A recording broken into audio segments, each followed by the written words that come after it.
everybody. I'm so glad you've joined me today. I'm Audra from Homesteading in Idaho. Got exciting things I'm doing today here, and I'm bringing you guys along. There's going to be some seed planting in the greenhouse today. I've got a bunch of lettuce I want to get started, and of course, some spinach, kale, other good stuff. And, there's always the goats and chickens. So thank you for joining me today, and look forward to talking to everybody.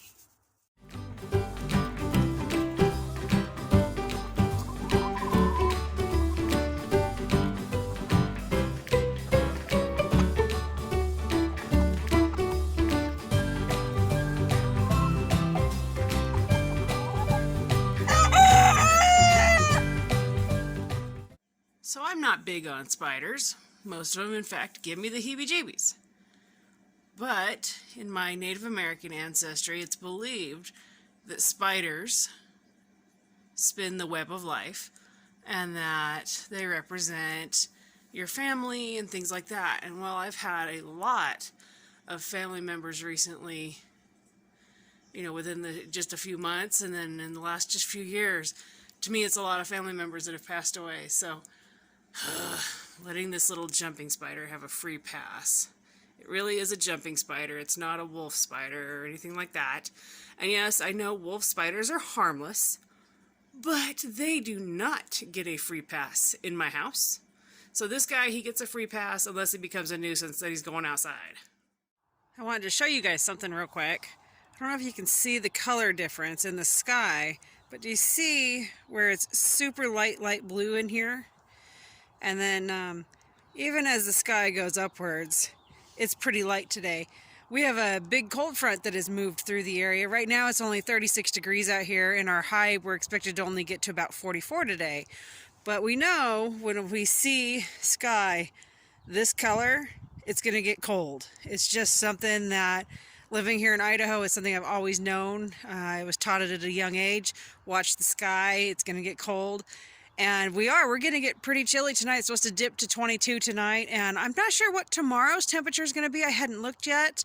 But we're getting some cold coming through again, which is normal. February likes to roller coaster. It'll have really beautiful days where you're like, oh my gosh, spring is here. And then it'll freeze your little rear end off. So that's what we're getting tonight. It's going to get cold. Working lunch today, playing catch up on editing a bunch of videos that I am way backlogged on. So today's lunch is a steak from last night that's been stripped, green beans, a golden potato that's been diced, onion, and 2 eggs. Get through all these videos. I've got to get edited and get them up on YouTube. Do that again.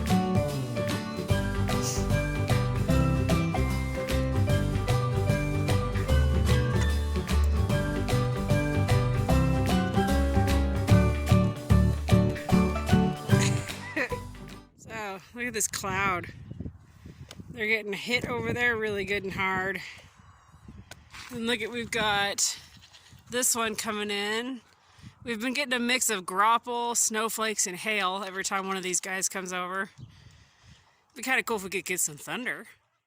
Out here in the goat yard, and in this bucket, that's all soil from old flower trays, vegetable trays, stuff like that, where the plants I either transplanted and then how there's always some leftover soil, or it was given to me maybe in pots where nothing was growing.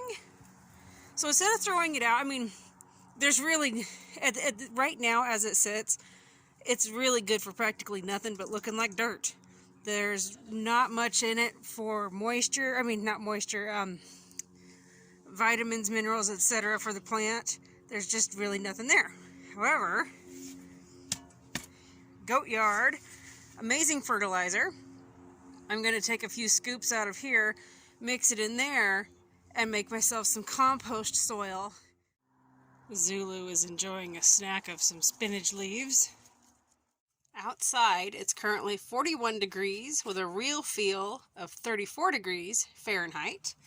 And here in the greenhouse, check it out, we're almost at 80 degrees. Little beets popping up.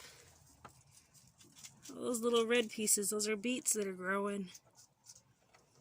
They're right on schedule.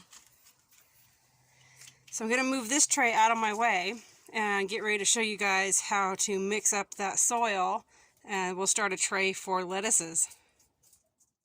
So I have this bag of leftover potting mix, pretty much empty, and this bucket, which was, I would say, half full of some potting mix of its own, and then I filled it half full and tamped it down with goat fertilizer. So I'm going to toss that bucket into this bag and then shake the goodness out of it and stir it till I think it's well combined, and then we'll be putting it in the seed tray. The seed tray I'm using to start the lettuce, I think they called this the Super Hex or the Hex Cell by Jiffy. Jiffy Seeds Hex Cell seed tray. Purchased this in 2019, first try, or it was either 18 or 19. I'm sorry, I can't remember. Just to try it out, and really loved it. It encourages longer root growth, and I noticed that my plants were growing much sturdier and healthier. And when I transplanted them, transplant shock was practically zero, and my plants immediately set root.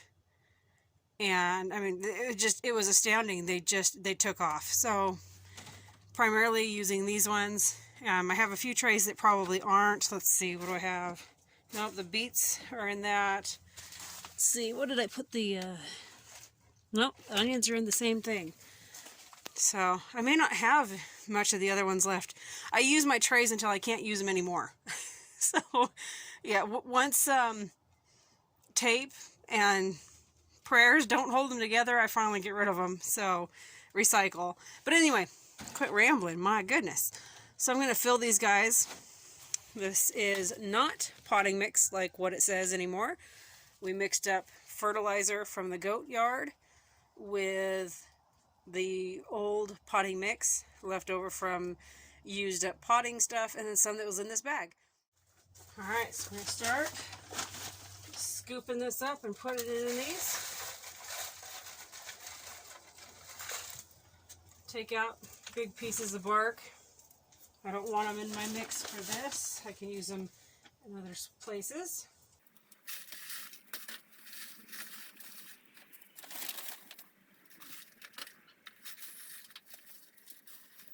So all I'm doing is just sifting the soil that I've created right into these cells.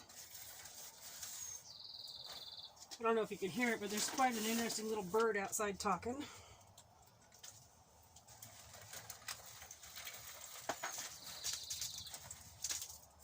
So like I said, lettuce is very picky about the type of soil it likes. It likes a well-drained soil. It doesn't like to have its roots wet for very long. It will tolerate being damp. It will not tolerate being wet for long periods of time. If your lettuce is wet for long periods of time, you're probably just going to have dead lettuce. It doesn't handle it. So I've got these packed. They're not terribly packed too tight, but I have packed them. As soon as I water them later, they'll compact more. Now each one now has a divot in it. I pre-selected my lettuce beforehand. I'm growing 6 types of lettuce. Paris Island Romaine, 4 Seasons, Butter Crunch, Broadleaf Batavian Escarole, I hope I said that correct, Paris Island Cause, and Pharlenculus. I have no clue how to say that, and I apologize. Pharlenculus. Anyway, I picked these lettuces. Like this one I picked, it's got red in its leaves. Red is good for you. I picked the romaine, which I'm actually pretty sure this one is also a romaine from Baker Creek. We'll find out.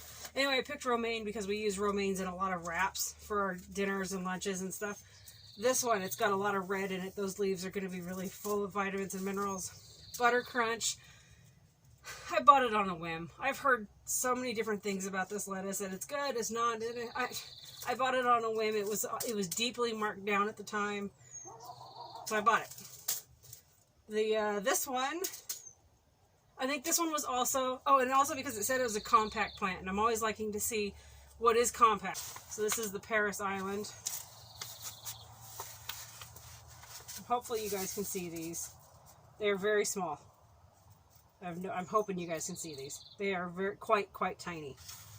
I'm going to try to plant 2 per seed cell. And instead of filling this entire tray at this point in time, this is why I'm planting 2 per cell, is I can, it's called pricking out. I can prick out that extra seedling and put it in its own cell. But also, lettuce succession plant. So you start, and then for us here, I go 2 weeks, start some more, 2 weeks, start some more. I could actually go 3 weeks, but because here in our area, we will suddenly get hit with some serious heat, and it'll do a massive die-off of plants. Hitting some of those again, just because I don't know if I got 2 or not. Anyway, because we get some massive heat, and we get some serious die-off, having some extra isn't going to hurt anything. The closer we get to summertime and the heat, I plant them in beds that only get morning sunlight or are shaded in the evening. And you can actually extend your growing season just by doing that. But the heat is going to produce these, they get sour, they get like a sourness to them, and they bolt. They start to set seeds very quickly.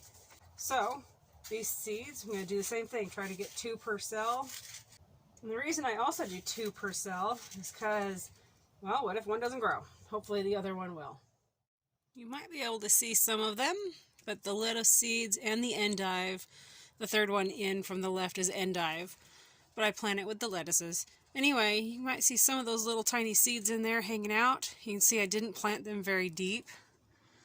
Lettuce seeds don't like to be planted extremely deep, just, not directly on top, but they do not like to be done very deep.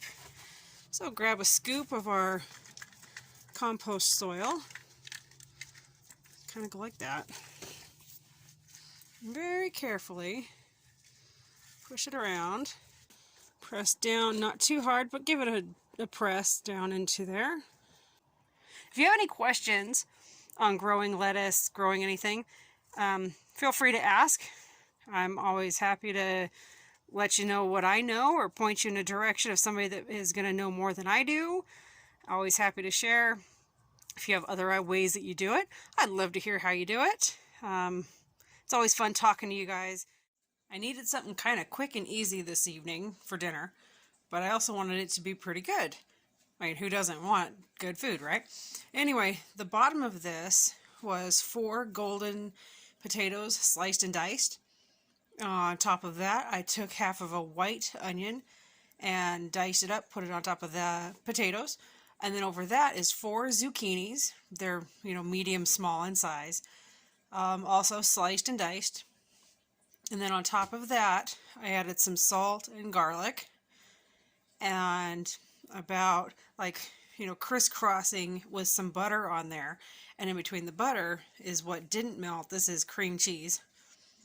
And that's just real easy. Once I dish this up on everybody's plates, I'll kind of swirl it, and it'll swirl right on in with it. And then on top is pork chops. And put it in the oven at 350 degrees. It takes it over an hour to cook because of the density of the vegetables. If you crank your oven up to 375, 400, 425, it's going to get done quicker. And because of the way the vegetables are, they have made their own gravy in a way. So we'll just take everything off of there and dish it up. And when we cut the pork chops, we'll take the juice, pour it over that, and it creates just this beautiful flavoring to the dinner.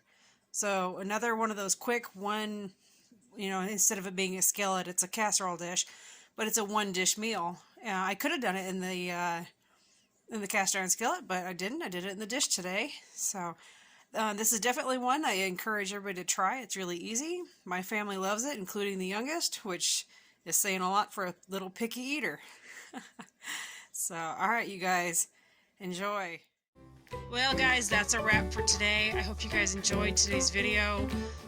We did a lot of things here around the homestead today. There's days like today where you're just busy, and then there's days where you kind of wonder what in the earth you even got done for the day. But comments, questions, feel free to ask. I look forward to talking to you guys, and we'll see you tomorrow.